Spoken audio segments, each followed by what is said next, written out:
দর্শক শুভেচ্ছা জানাচ্ছি একটি করচের বনে আপনাদেরকে। অসাধারণ সুন্দর একটি করচের বন দেখে চোখ জুড়ে আছে। সেটি আছে নেত্রকোনা জেলার মোহনগঞ্জ উপজেলায়।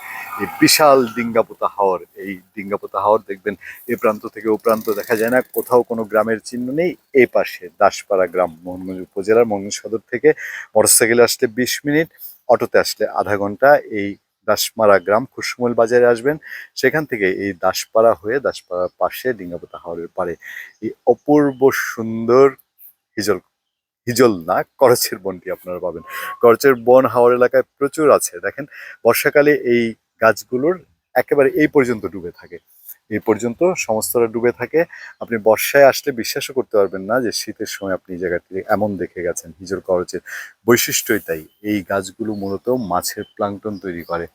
মানুষজন বেড়াতে আসে এখানে, আপনারা চাইলে পিকনিক করতে চলে আসতে পারেন, আনন্দ উচ্ছ্বাসের জন্য, সময় কাটানোর জন্য। যারা একটু অফ ট্রেক ঘোরাঘুরি পছন্দ করেন, যাদের ভালো লাগে, তারা এই করচের বন, যারা করচ গাছ দেখেননি কোনোদিন, হিজল গাছ দেখেননি, দেখার জন্য চলে আসতে পারেন।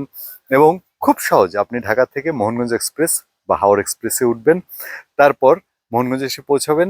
এই মোহনগঞ্জের আশেপাশে, ডিঙ্গাপোতার আশেপাশে পারে অনেকগুলো হিজল করচের বন রয়েছে, এবং সেগুলো আপনার পরিবার এবং আপনাকে মন ভরিয়ে দেবে। নিরাপত্তার কোনো শঙ্কা এখানে নেই।